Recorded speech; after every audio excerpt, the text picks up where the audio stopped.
Ky emision mundësohet nga ISP Broadcast. Mi mbrëma kudo që na ndiqni.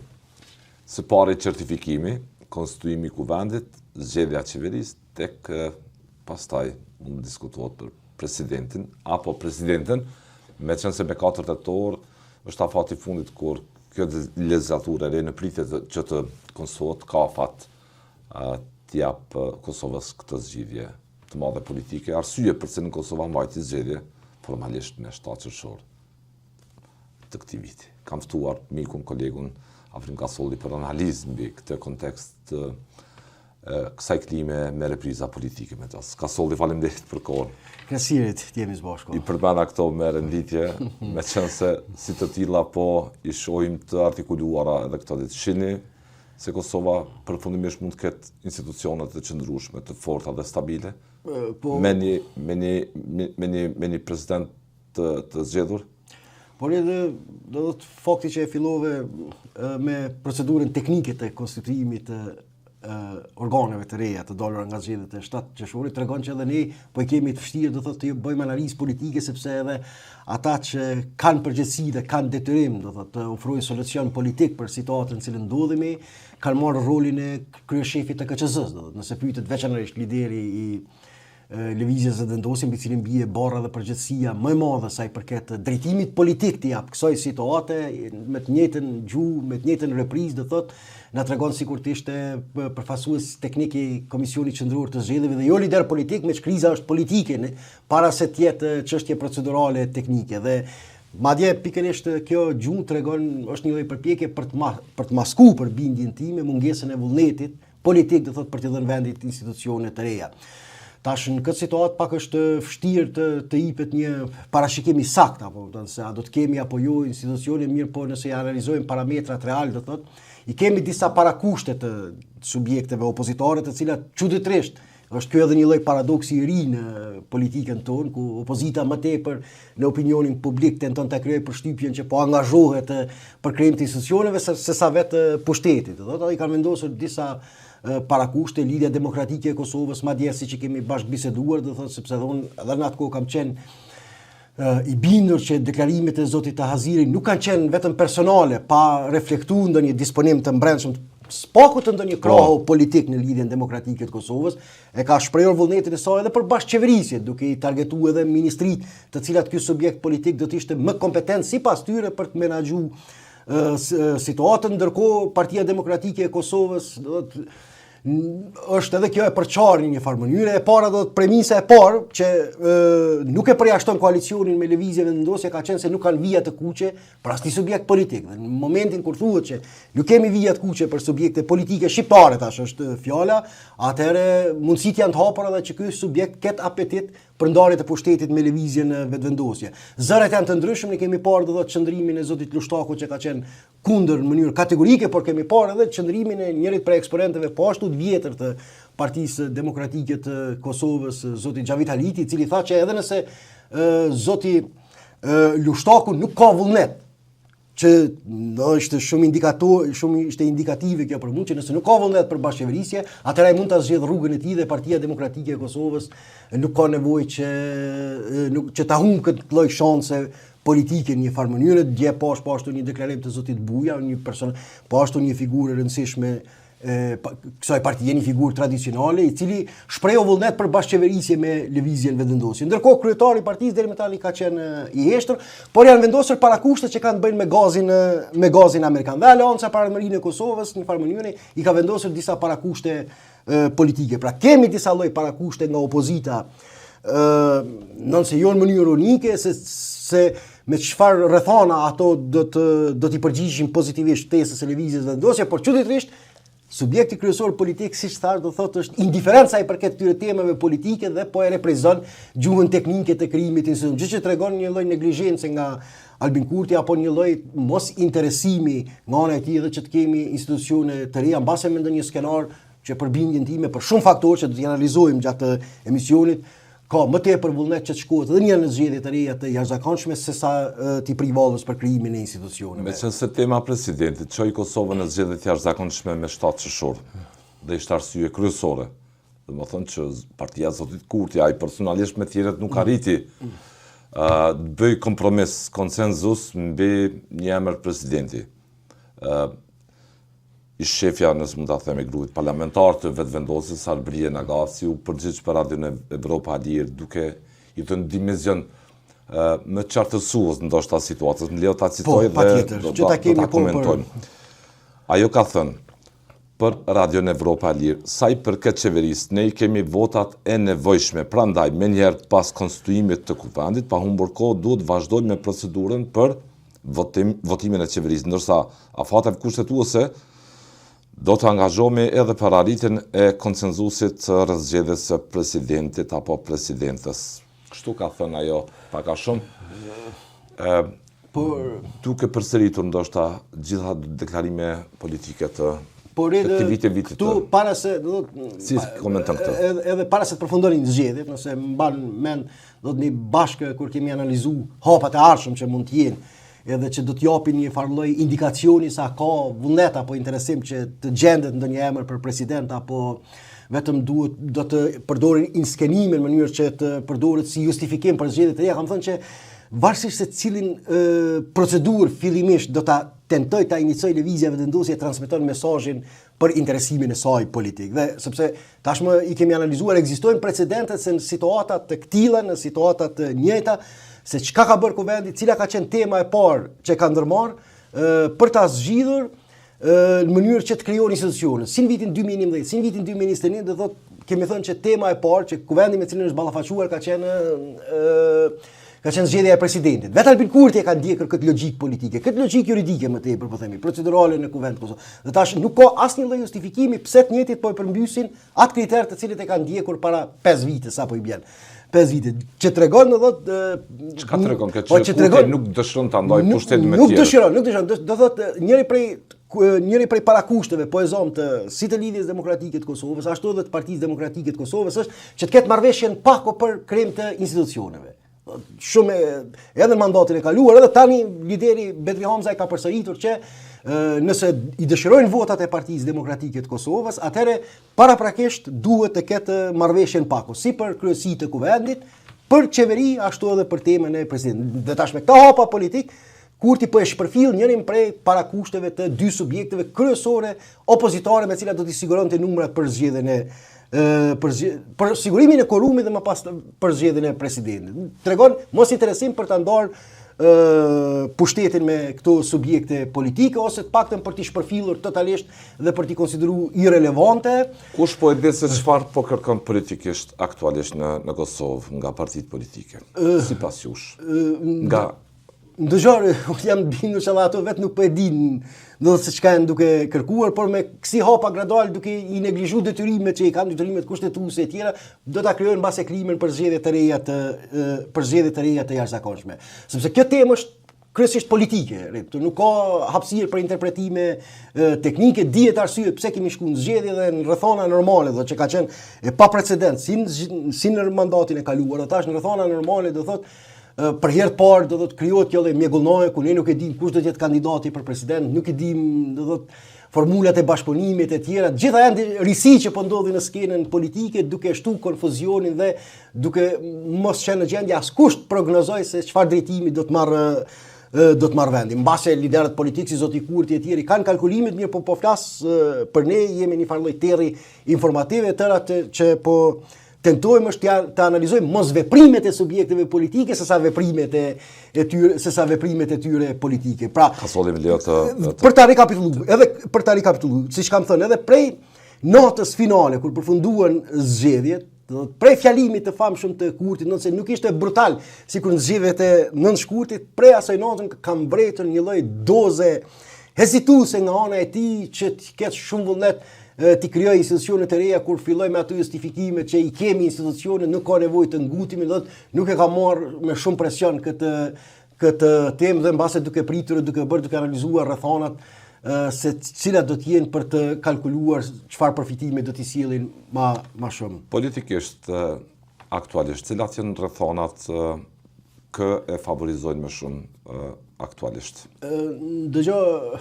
Raport me formimin e institucioneve. Unë besoj paktën po tentoj të analizoj motivet dhe interesat se pse një subjekt politik ka vullnet më të madh të shkohet edhe një herë në zgjedhje, me që mund ta formojë edhe qeverinë, mos bëj kompromis për temën e presidentit, se sa ti bëj këto shime në drejtim të krijimit të institucione.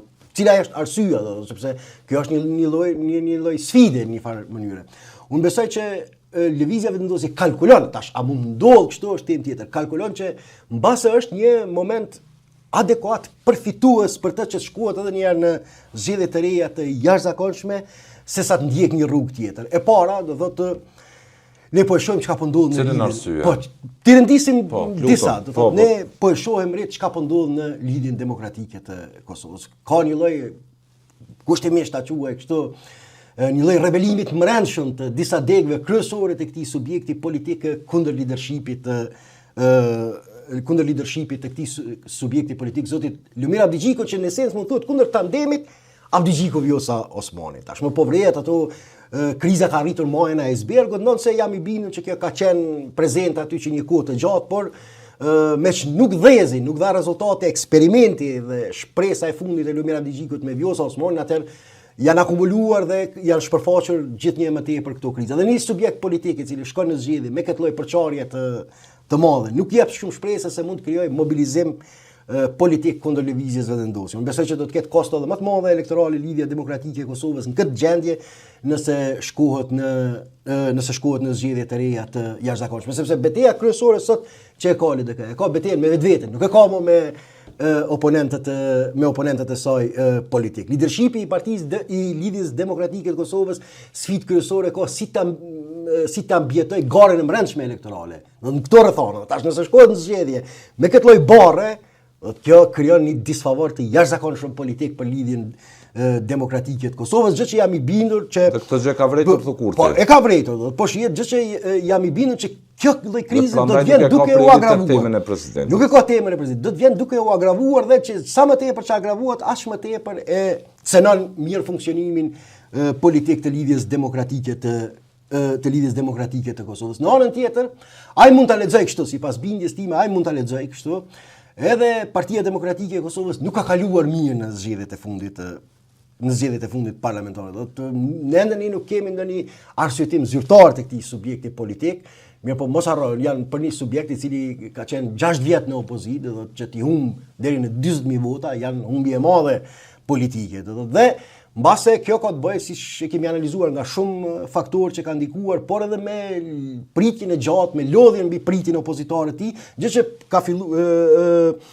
ka filluar në demobilizimin e këtij subjekti politik. Gjë që këto zgjedhje edhe Partisë Demokratike të Kosovës ja kanë transmetuar një mesim të qartë që më nuk mund ta merr si të mirëqend mbështetjen e bazës së saj elektorale, sepse ne e dimë në mënyrë konsistente ky subjekt politik pak a shumë është sillur deri te ai numër i votave me ndonjë numër më pak më shumë, por nuk ka rënë në 190.000 vota. Për herë të parë do të ky subjekt politik ka të kurrje elektorale. Tash mund të jetë mbase kalkulimi që kryet tema, do t'i analizojmë edhe aspektin aleanca periferike, po, lutem. Veç do të mbase është kalkulimi i tij që edhe ky subjekt politik ka filluar të kurrë dhe zgjedhjet e reja po ashtu, derisa nuk është këndell ende nga kjo traumë politike, mund të jenë të disfavorshme edhe për Partinë Demokratike të Kosovës. Tjetra dhe që është më kryesore do të kemi me shtyrjen e vendimit të gjykatës, me shtyrjen e vendimit të gjykatës speciale për dy prej edhe tjerëve, por dy prej liderëve themeltar të këtij subjekti politik që kanë rëndësi për mirë funksionimin e Partisë Demokratike të Kosovës. Dhe me një PDK pa zotin Thaçi dhe pa zotin Veseli në Kosovë dhe po ashtu duke përjetuar të kurrje elektorale për shkak të krizave të brendshme politike, kjo është një situatë e favorshme për kryeministrin Albin Kurti. Dhe Aleanca për Ardhmërinë e Kosovës është e vërtetë që ka tejkaluar një test për cilin ka pasur sfida i përket kalimit të pragut elektoral, por nuk është që ka dëshmuar në këto zgjedhje do thotë për të bërë ndonjë ndryshim shumë më të madh për ta zgjeruar bazën e saj elektorale. Kështu në këtë klimë, këtë situatë në cilën ndodhen subjektet opozitare, shto privilegjet e pushtetit që i ka zoti Kurti, sepse mos harrojmë fushata elektorale tash është shumë e kushtueshme për subjektet opozitare se për Kurtin, ai ka krejt infrastrukturën shtetërore në dispozicion. Absolutisht nuk është e kushtueshme për të në këtë drejtim.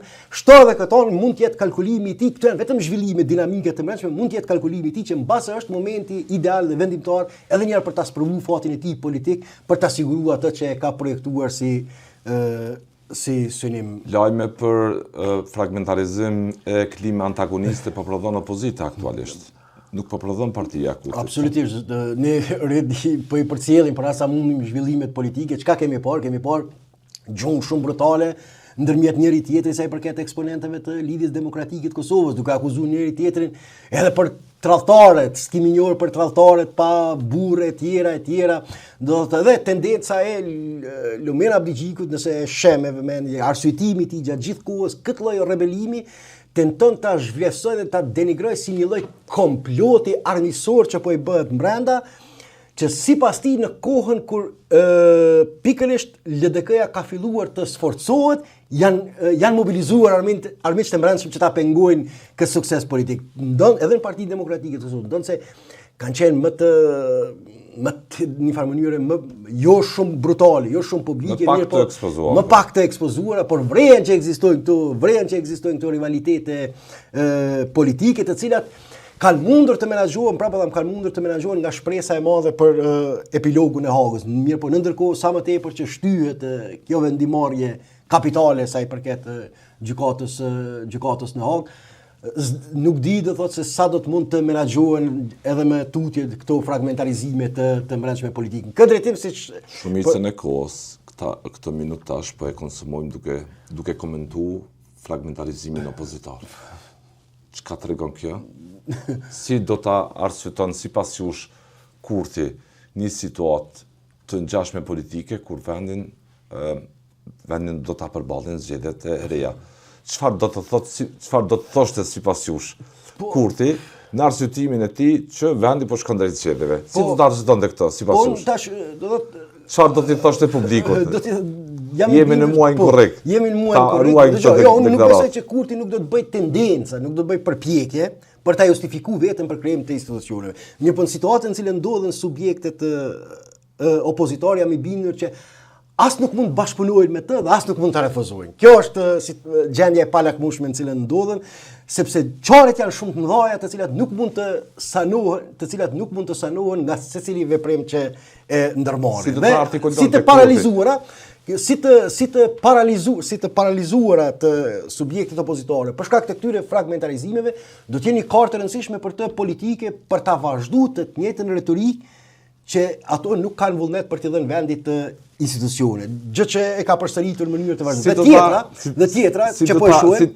Si do t'i drejtoj publikut, asë ose media, zoti Kurti, kur pyetet kush më në fajin për zgjedhjet e reja. Po ndëgjo ato thonë po mirë vesh në vetvete, e lemu më marr vesh me një parti tjetër. Dhe tjetra që kanë filluar gjithnjë më të madhe ta artikulojnë, duke ashtuar një faj dhe një barë të re subjekteve opozitare si destruktive sa i përket fatit politik të Kosovës, ndonse këto të fundit janë duke operuar më tepër me gazin amerikan, mirë po lëvizja vetëvendosje është duke operuar me një temë tjetër, kemi humbjen e milionave euro nga Bashkimi Evropian dhe kemi parë në mënyrë të vazhdueshme tashmë eksponentët e pushtetit janë duke tentuar që barën dhe përgjegjësinë për këtë disfat financiare të Kosovës, për këtë pamundësi, për shkak të pamundësisë Kosovës për të tërhequr këto fonde nga mungesa e institucioneve funksionale t'ia bartin subjekteve opozitare, sepse të njëjtat nga pasia. Nuk po shihet se po ka ndikim shumë.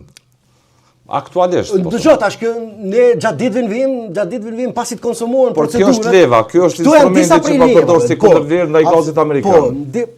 Kjo është besoj unë ka filluar me të madhe sepse subjektet opozitores në këtë drejtim kanë dëshmuar një lloj aftësie taktike, në këtë drejtim kanë dëshmuar që për të masku mbase pamundësinë e tyre që të bëhen pjesë bashkëqeverisjes me lëvizje me vendosje, po e përdorin levën e gazit amerikan që nuk mund as të rifillojnë negociatat me partinë në pushtet pa e zgjidhur këtë dilemë të madhe strategjike. Gjë është e drejtë në këtë drejtim, larg asaj sepse ti e din pozicionin tim që Kosova tash pse pushteti mban një qendrim tjetër, ajo është çështje e tyre, mirë po për t'ju kundërvun këtij lloj pretendimit të opozitës, pushtetin më të madhe ka filluar ta mbrojë, do thotë, tezën, pikpamjen që këto të fundit janë përgjese për shkak të indolencës së tyre, paaftësisë së tyre, që Kosova do thotë po ka humbje enorme, që do të shkon deri në 100 milionë euro do të shkon humbja financiare sipas për llogaritjeve dhe kalkulimeve që janë pare të gatshme që BE-ja veç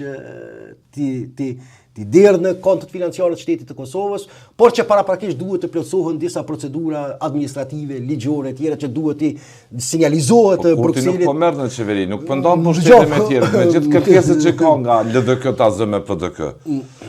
Kreç ka mund të bëj opozita, ka solli është të marrë pjesë në kuvend, çoj dorën për çdo instrument financiar që ka nevojë për votën e kuvendit që të jetë funksional. Dëgjoj, unë tash edhe unë nëse don opinionin tim personal, nëse don opinionin tim personal, kjo është nonsens logjik, do thotë që një parti e cila ka këtë numër të deputetëve, do thotë të vajtojë në publik pse Kosova po i humb këto mjete financiare. Bindja ime personale, por unë po flas veç për betejën politike dhe sepse bindja ime është, do thotë, nëse krye përgjegjës për këto humbje duhet të mbahet lëvizja vendosje. Kjo ta them tekstualisht. Mirë po tash kjo ana tjetër se si pas konstruimit të kuvendit ekziston një periudhë me rregullore të punës kuvendit kur ky institucion do të shkojë në pushim.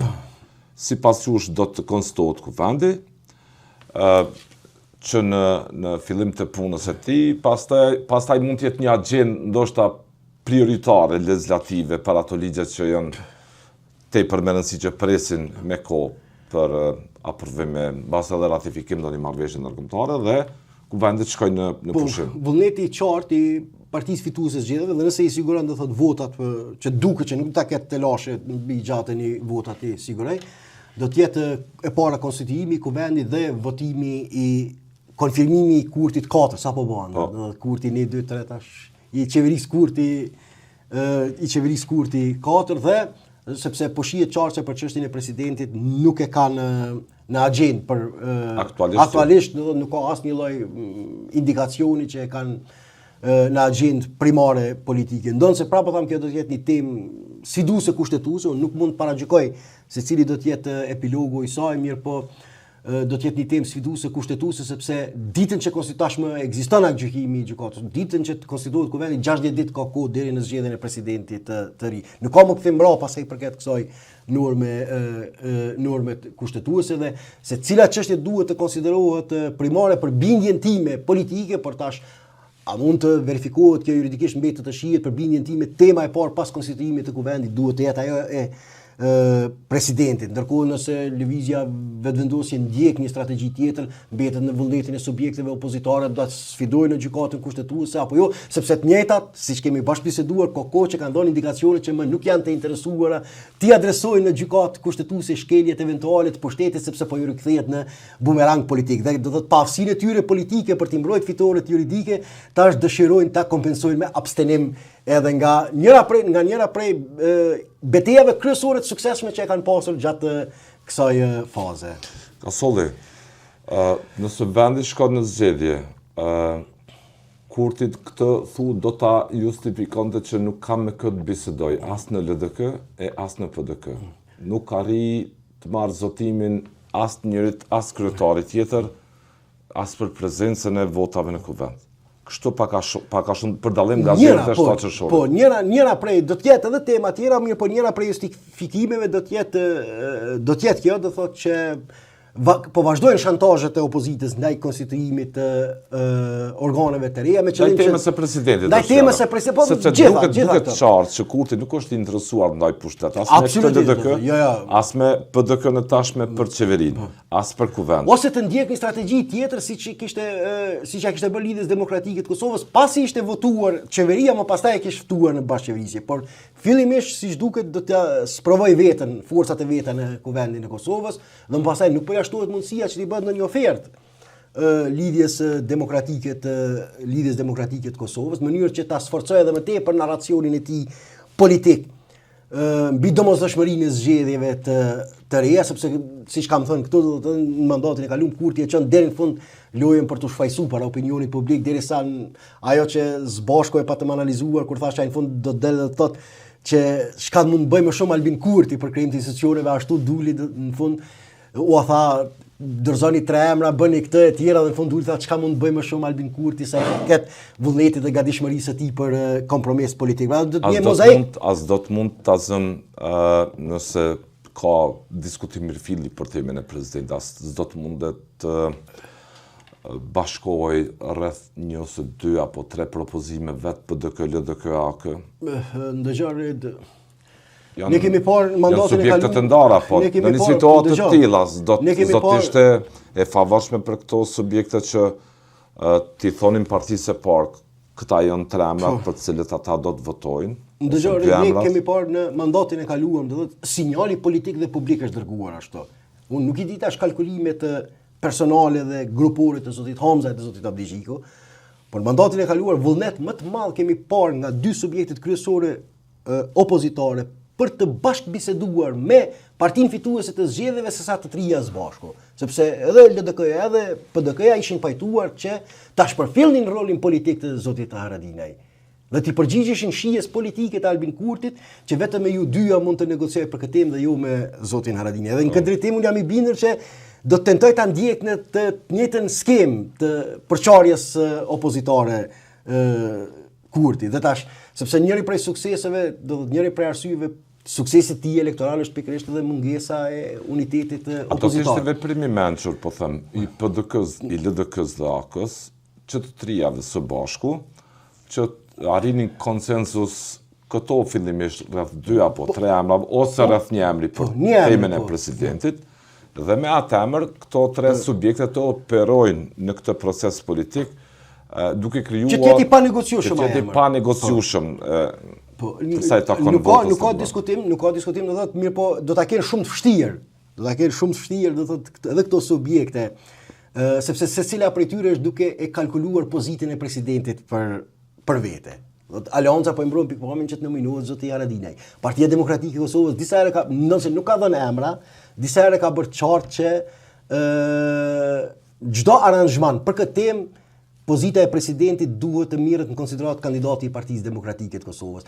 LDK tashmë e ka dhe kandidatin zyrtar, nëse pastaj Lutfi Aziri duli tha mund të jemi edhe unë dhe Lumir Abdigjiko si kandidat. Në këtë drejtim e shoh pamundën këtë lloj solucioni, ndonse do të ishte kjo rrethon e dur politike, pra po thamë po ne po analizojmë parametrat se si funksionojnë subjektet politike. Në rrethona normale, ato duhet absolutisht do duhet shtegu i krizës. Mirë, po që secila duhet ta tekalonin vetveten dhe të kërkojnë ndonjë emër përbashkues, ndonjë emër me kredibilitet. Kosova ka atë, nuk dëshirohet përmendje emra, nuk është e ndershme të thuhet që Kosova nuk mund ta prodhej asnjë personalitet të denjë për pozitë të presidentit, të cilët me ndershmëri dhe përgjegjësi plot kushtetuese dhe ligjore do t'i ushtronin detyrat. Njëri nga këtyre i branshit tuaj, profesor, që unë po e përmendi, i branshit tuaj, meqense përmendë që Kosova ka personalitete të denja që mund ta qeverisin Kosovën nga ky pozicion shtetor, siç është profesor doktor Muhamedin Kullashi. Është figurë ekspozuar që militon njëri absolutisht është një figurë do të me kredibilitet të rëndësishëm politik dhe publik akademik. Dhe në këtë drejtim do të mbase subjektet opozitare nëse ta ndërmerrnin hapin, që të arrinin deri tek ky lloj emër te njëri prej tyre. Ambasadori i Kosovës në vitet e pavarësisë. Edhe sfondi i tij, karriera e tij do thotë janë të dëshirueshme për që ta kemi një president të kësaj natyre. Dhe në këtë drejtim absolutisht nëse subjektet opozitare do ta tekalonin vetveten, gjë që për mua ndoket shumë e vështirë kjo, ndoket vetëm një herë ka ndodhur kjo, ka ndodhur kur mirë po tjetër ishte ndikimi i faktorëve ndërkombëtar kur e tekaloi krizën politike. Vetëm një herë ka ndodhur që në atë kohë PDK-ja, LDK-ja dhe Aleanca Kosova e Re do thotë që ta tekalonin vetveten pas instruksioneve të ambasadës amerikane ta zgjedhin një president grua që nuk vinte nga sfondi partijak.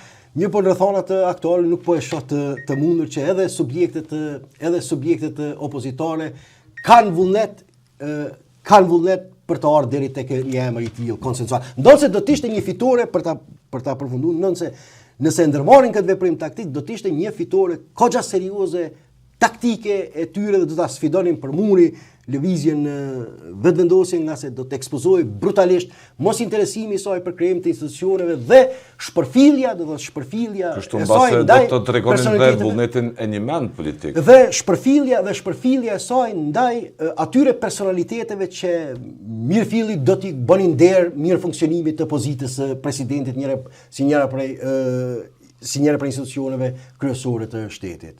Ka solli dy pyetje të fundit do doja më shkurt. Nëse nuk kemi takuar kohë gjatë. Dhe nesër do të flasim, prandaj e shkruta dialogun të veçantë dhe zotimet që u përmend Sorensen si Prishtinë si Beogradi, por kjo temë tjetër. Nesër do ta diskutojmë këtë. Do doja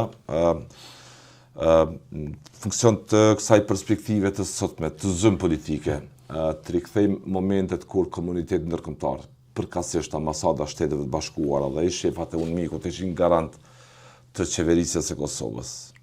Në po këtë zonë ku jemi, edhe në rrethonat e paslutës, si zoti Thaçi, si zoti Rogova, presidenti Ndjer, nuk kishin në ditët më të mira të dashurisë tyre, për kompromis, por për stabilitetin politik të Kosovës, kontributor i madh ka qenë Washingtoni, SBA nëpërmjet zyrës tonë.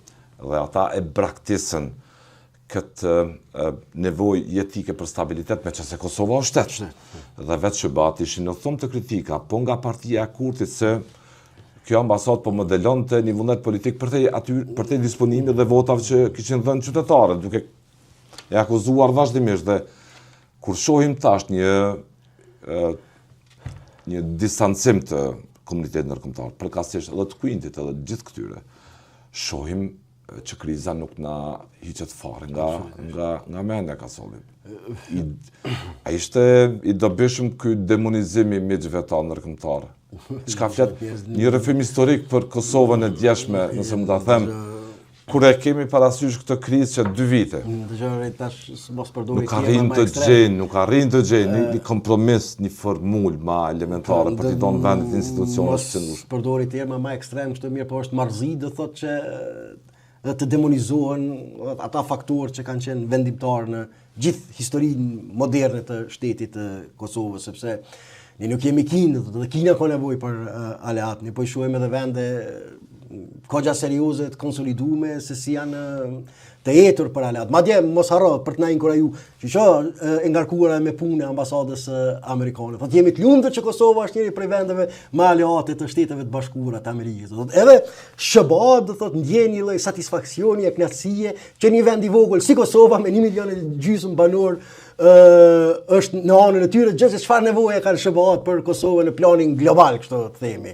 Në këtë drejtim do të vesh për ta metaforikisht e pata do të tezën tuaj që ai demonizimi i faktorëve ndërkombëtar do thotë na ka prunë në këtë situatë. Nuk dëshiron të jetoj me ndjenjen komunitetit ndërkombëtar që ata po modelojnë vullnet politik, po cenojnë demokracinë për te atij vullneti që japin qytetarët në kutit votimit. Absolutisht. Dhe bëjni vetë zgjidhjet. Bëjni vetë.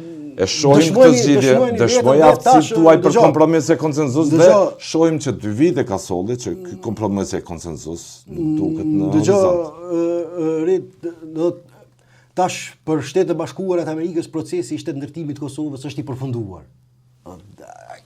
Ndikimi që ka qenë një fazë tjetër deri tek përmbyllja e pavarësisë mbikëqyrë dhe me atë epilog do të ka marrë fund sa i përket roli tutor në farë mënyrë kështu për zhvillimet e brendshme politike. Ata tashmë tema për cilat janë të interesuara janë çështje të cilat besoj do t'i diskutojmë nesër se do të implikohen çështjet e partneritetit ekonomik, që është një çështje që po na shoqëron këtu ditë dhe çështje strategjike të dialogut, dhe që prekin dimensionin e sigurisë rajonale. Dimensionin e sigurisë rajonale. Dhe kam thënë edhe për SBA-t dhe për tjerë, një shtet kur nuk është problem për aq kohë sa veprimet e tij nuk kërcënojnë stabilitetin rajonal. Pavarësisht natyrës së brendshme të funksionimit të tij. Do thotë, momentin kur do thotë sjelljet e atij shteti fillojnë të shihen me dyshim, do thotë sa i përket implikimeve rajonale që mund të prodhojë Atëherë mund përfshihen për të menaxhuar dhe për të mos e leju për të eskalu. Në këtë drejtim do thotë sa i përket dinamikave të brendshme ne kemi parë të heshtër gjithnjë më të heshtër. Në prapaskenë mund të ketë diskutime mirë, por sa i përket ekspozimit publik janë gjithnjë më pak të heshtër mbase për ta transmetuar edhe mesazhin politik deshtet që të jemi më pasiv, ja ku i keni frytet tash të... Nuk na deshtet në tavolinë, urnani bëni zgjidhjen. Ja ku i keni frytet politike dhe është përgjegjësi e qytetarëve të Kosovës, do të siç e tha dje edhe një analist i njohur, do thotë Eduard Joseph, jam i bindur që disponon kjo lloj pikpamje dominon edhe në establishmentin politik amerikan. Po flasme për figura që kanë lidhje të drejtë për drejtë me disponibilitet me Kongres e me Senat. Po ndëgjoj, ata transmetojnë atë mesazh. Siç e tha, është në fundit tha është e drejtë e qytetarëve të Kosovës. Ti ndëshkojnë apo ti vlerësojnë ta lider politik që po e mbajnë peng vendin. Nuk mundën shëbata do ta transmetojnë mesazhin si një lloj shteti i cili mund t'i dhënojnë parimet e brendshme demokratike për të krijuar si zgjidhje që sipas ju konvenon atyre. Siç ka marrë fund kjo. Është përfshirë vetëm në ato rrethona të rëndësishme etike politike të Kosovës kur kishte Kosovë nevoja të çonte mesazhin para komunitetit ndërkombëtar se është një shtet serioz, stabil, i parashikueshëm që mban fjalën dhe që nuk cënon zotimet që kishte dhënë dhe në bisedimet e Vjenës e në çdo proces tjetër. Absolutisht. Dhe ky model i interverimit, unë kam thënë vetëm situata ekstreme me përfundimin e luftës së sepse është e vërtetë shëbat po e zon shpesh në Amerikën Latine kanë rrëzuar pushtetet që kanë pas mbështetje popullore, po ka qenë tjetër rrethon. Ato janë shndruar në trampolin gjeopolitike të Bashkimit Sovjetik, gjë që nuk kanë mundur ta lejojnë. Në momentin kur ka përfunduar, do thotë kur ka marrë fund, do thotë ky cikël politik, shëbat absolutisht janë përkujdesur që vetëm sjelljet e aktorëve politik mos po ndihet nevoja që dikush nga shëbat jetë në tavolinë atë në takim me liderët. Dëgjoj, unë besoj që kjo do të ishte e mirë, por unë besoj jam një gazetar që për vitit 2000 kam raportuar dhe situatat kritike midis aktorëve politikos dhe prezenca e SHBA-s gjithmonë ka krijuar klimë bashkëpunimi midis liderëve. Për vetëvendosjen e Kurtit, kjo klimë bashkëpunimi mund të quhet dhe të xherllëk, mund të quhet allizhvereshe, mund të quhet çka të doj, por Kosovës i kanë dhënë institucionet, qëndrueshmëri, stabilitet, kanë çuar mesazhin që me Kosovën mund të punoj komuniteti ndërkombëtar. Dhe janë partner i besueshëm politik. Në këtë drejtim unë jam i bindur që interferim. Me punoj sot komunitet ndërkombëtar. Po s'ka institucione, nuk kemi institucione nga zgjedhje të zgjedhje po shkojmë. Me kë mund të punoj dhe për çka mund të punoj. Po nga zgjedhje të zgjedhje po shkojmë. Institucione nuk kemi. Më shumë institucionet janë jo funksionale se sa funksionale. Nuk është e rastishme që po deri në 100 milion euro vetëm nga Bashkimi Evropian Kosova do t'i humbë sa i përket rrezikon të mos i arkëtoj po. Planit të rritjes ekonomike. Gjitha këto janë pasojë pse ti nuk ke institucione. SHBA-t nuk punojnë me individ veçantë këtu. Nuk ka marrëdhënie kontraktuale. Dëgjoj, nuk është marrëdhënie kontraktuale. Me shtetin kanë marrëdhënie ndërshtetërore. Dhe në këtë drejtim për shteti është jo funksional sa i përket këty në mundësive për ti në parashikueshmëri, kërkojnë qeveri stabile. Aranzhmone ndërkombëtare. Këtë drejtim sot nuk ka kush merr vendimet e kësaj natyre, sepse vendimet e kësaj natyre kërkojnë institucione, nuk është vullnet i një individi. Sotit falenderoj për kohën, nesër do të diskutojmë për dialogun, temen ku hëngri kokat, nëse mund ta them figurativisht, të disa qeverive. Do t'i hanë edhe tjerave. Edhe do t'a shohim edhe nesër se nuk ka shpëtim. Do të bëjmë një proces hallakatje, searching. Të gjithë këtij procesi nesër do të flasim, por për SHBA-t, stabiliteti i secilit vend është po shihet që është edhe interes kombëtar i vet atyre. Të falenderoj për kohën nga solli. Ishte kënaqësi. Lutem.